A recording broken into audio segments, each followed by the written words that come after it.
ఇచ్చిన గౌరవనీయులు ప్రిన్సిపల్ గారికి, అదేవిధంగా ఈ కార్యక్రమానికి ముఖ్య అతిథైనటువంటి కోటిరెడ్డి గారికి, ఎంబీఓ గారు ఆంజనేయులు గారికి, అదేవిధంగా జువాలజీ లెక్చరర్ సుధాకర్ గారికి, ఈరోజు ఈ ప్రోగ్రాంకి మూలకర్త అయినటువంటి ప్రదీప్ గారికి, అదేవిధంగా తోటి అధ్యాపకులకు, నా ప్రియమైన విద్యార్థులకు, అదేవిధంగా రిటైర్డ్ సూపరింటెండెంట్ గారికి నా ధన్యవాదాలు. యాక్చువల్గా మేము ఈ కాలేజీ 2021 అక్టోబర్ 9వ తారీఖు జాయిన్ అవ్వడానికి వచ్చాం. నాకు అది సెకండ్ సాటర్డే.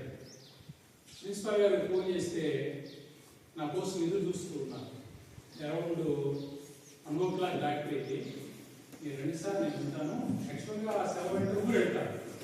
మొదటగా అనంతపూర్ గారికి సార్ వెళ్తారు, నేను ఉంటాను సార్ రండి అన్నాను. అంత ముందు రోజు మాట్లాడాను. నేను వచ్చే వరకు డైరెక్షన్ చెప్తూ సార్ ఉండి, అప్పుడు నా స్టూడెంట్ ఇక్కడ ఎస్ఐ సురేష్ అని ఇక్కడ లోకల్గా ఎస్ఐ చేస్తున్నాడు, తను కూడా వచ్చాడు అనమాట. వచ్చి జాయినింగ్ లెటర్ ఇచ్చేసి నెక్స్ట్ డే నుంచి హాలిడే వెళ్ళిపోయాం. ఆ తర్వాత కాలేజీకి ఆ సెలవులు అయిపోయినాక వచ్చాము. జస్ట్ ఒక 1 or 2 months ఓన్లీ స్టడీ చేస్తూ ఉన్న ఏరియాని, లొకేషన్, కాలేజీ, వ్యక్తుల్ని ఎవరితో మాట్లాడుతున్నాం. మా పని ఏదో చూసుకోవడం అంటే మార్నింగ్ నుంచి మీద కంటిన్యూ క్లాసులు ఉన్నాయి. ఆ క్లాసులు చూసుకోవడం, మళ్ళీ గుంటూరు నుంచి ట్రావెల్ చేస్తున్నాం వెళ్ళిపోయారు. ఒకరోజు నేను ఇట్లాగే బయటకు వెళ్తూ ఉంటే అప్పుడు ప్రదీప్ గారు కూడా మాతో పాటు వస్తున్నారు. కొన్ని విషయాలు చెప్తున్నాడు, కాలేజీ విషయాలు. ఎందుకు లేవని చెప్పని, నువ్వు కూడా పిహెచ్డీ చేసావంటే ఇట్లా 7 సంవత్సరాలు అయితే అప్పటికే 9 years అవుతుంది. మరి అయితే ఎందుకున్నావు అంటే వదిలేసాను సార్ అన్నాడు.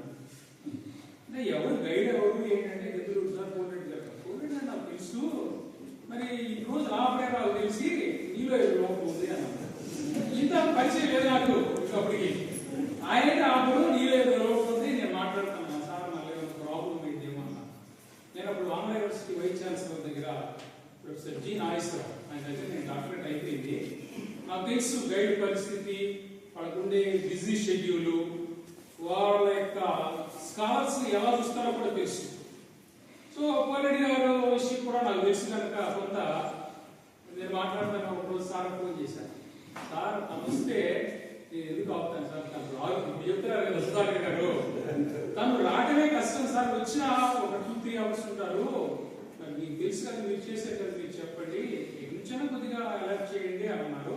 అక్కడి నుంచి ఈ నెలకు నడకము, కొన్నిసార్లు తిట్టలు కూడా తిట్టాము, ఉన్న స్వతంత్ర తమ్ముడు అనే ఉద్దేశంతో సార్తో కూడా మాట్లాడుకునేవాడు. మీరు ఎక్కడైనా కలిసిన సార్ కొన్నిసారి చూడండి మీరే ఇంకా నేను బాగా డిప్రెషన్ అవుతున్నానంటే సార్ కూడా బాగా రిస్క్ తీసుకున్నలా కోటిరెడ్డి గారు చేశారు. అంటే ఒక రాత్రి చాలా గరుకుగా ఉంటుందండి, మన లైఫ్ కూడా అంతే.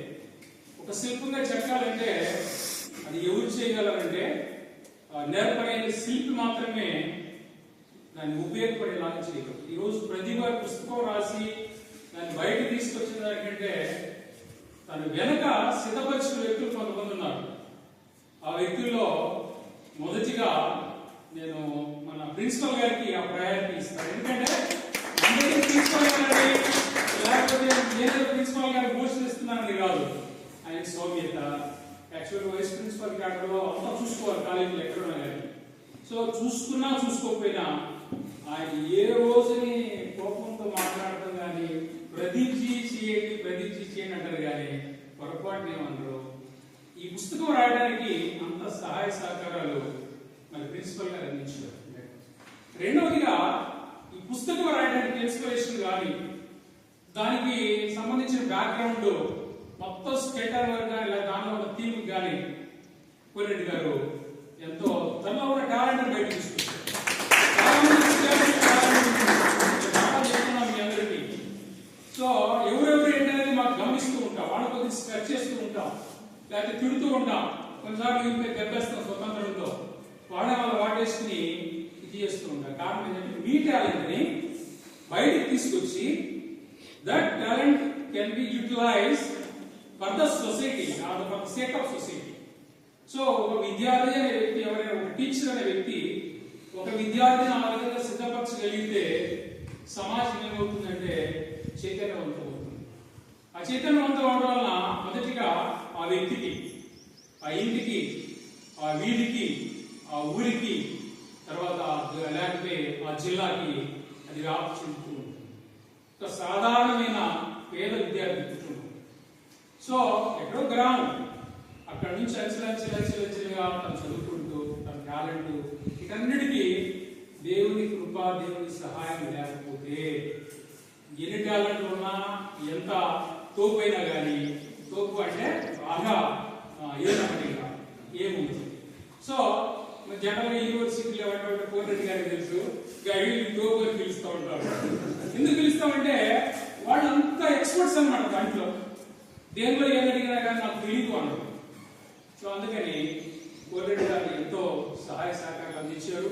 మరి నేను మాకున్న పరిచయాన్ని బట్టి నేను మాట్లాడడానికి ఏమి వేరుగా తీసుకోకుండా సారు దాన్ని కొంచెం మోటివేషన్గా తీసుకుని ప్రదీప్ గారిని త్వరగా సబ్మిషన్ చేయడానికి ఇవన్నీ కూడా చేస్తూ వచ్చారు. మేము యూనివర్సిటీలు కూడా కలిసినా కానీ ఎంతో ఫ్రెండ్లీగా అన్యోన్యంగా ఉండేవాళ్ళం. వయసులో కొద్దిగా సార్ అనేది పెద్ద అయినప్పటికీ కూడా మేమంతా కలిసి ఉండేవాళ్ళం చక్కగా.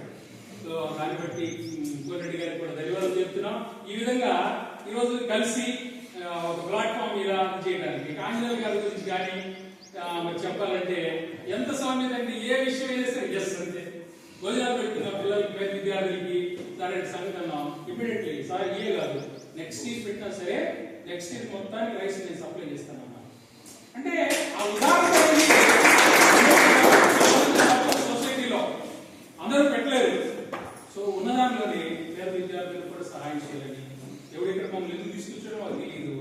సో మా వంతుగా మేము చేయాలని, కాలేజ్ డెవలప్ చేయాలని, దానికి లోకల్గా ఉన్నటువంటి స్టాఫ్ కానీ, విద్యార్థులు కానీ అందరూ మాకు ఎంతో సహాయ సహకారాలు అందిస్తున్నారు. ఇంకా మన కాలేజీ అభివృద్ధిలో తీసుకురావాలి. అదేవిధంగా ప్రదీప్ గారు ఇలాంటి పుస్తకాలు ఎన్నో అభివృద్ధిలోకి ఇంకా రాయాలని కోరుకుంటున్నాం. అది సొసైటీకి ఉపయోగపడే విధంగా మీరు కూడా చక్కగా ఈ పుస్తకాలు తీసుకున్నాం, లేకపోతే స్టాల్లో కొనుక్కున్నాం, తీసుకుని చదవండి. దానివల్ల ఈ డిజిటల్ ఏరాలో మనం how to prepare for competitive exams or self development మనం ఏ విధంగా